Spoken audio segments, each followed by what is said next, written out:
ಮಕ್ಕಳಿಗೆ ಅನ್ನೋದಲ್ಲೇನು, ಅವ ಎಡುತ್ತಾನ ಬೀಳ್ತಾನ. ನೀ ಏನು ಬಿದ್ದಿಲ್ಲ, ಅದು ನೆಲ ಚಲೋ ಇಲ್ಲ, ಅದಕ್ಕೆ ಹಂಗೆ ಆಗ್ಯದ.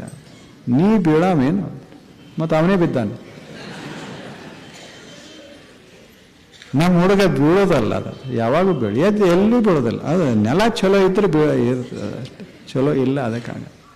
ಎಷ್ಟು ಚಂದ ಹೇಳೋದಿಲ್ಲ. ಅದಕ್ಕೆ ಹುಡುಗ ಮತ್ತೆ ಓಡಾಡಕ್ಕೆ ಶುರು ಮಾಡ್ತದೆ. 10 ಸಲ ಬಿದ್ದರೂ ಅವನಿಗೇನು ಅನಿಸೋದಿಲ್ಲ. ಯಾಕೆ? ಅವ ಬೀಳೋದಿಲ್ಲ, ನೆಲ ಕೆಡುತ್ತದೆ.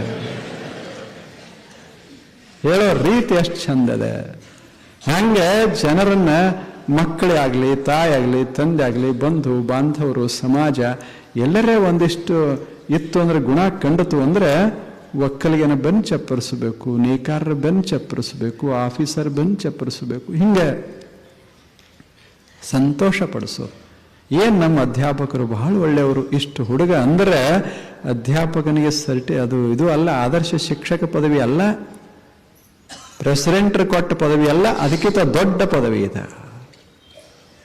ಹಂಗೆ ಸೇವೆ ಅನ್ನೋದು ಬಹಳ ಮಹತ್ವದ. ಹೀಗೆ ವಾಕ್ ಸೇವಾ ಮಾಡಬೇಕು, ಕೈಯಿಂದ ಒಂದಿಷ್ಟು ಸೇವಾ ಮಾಡಬೇಕು, ಒಂದು ತುತ್ತು ಅನ್ನ ಕೊಡೋ ಸೇವಾ ಮಾಡಬೇಕು. ಉಪಚಾರ ಇದು, ಇದಕ್ಕೆ ಪರೋಪಕಾರ ಅಂತಾರೆ.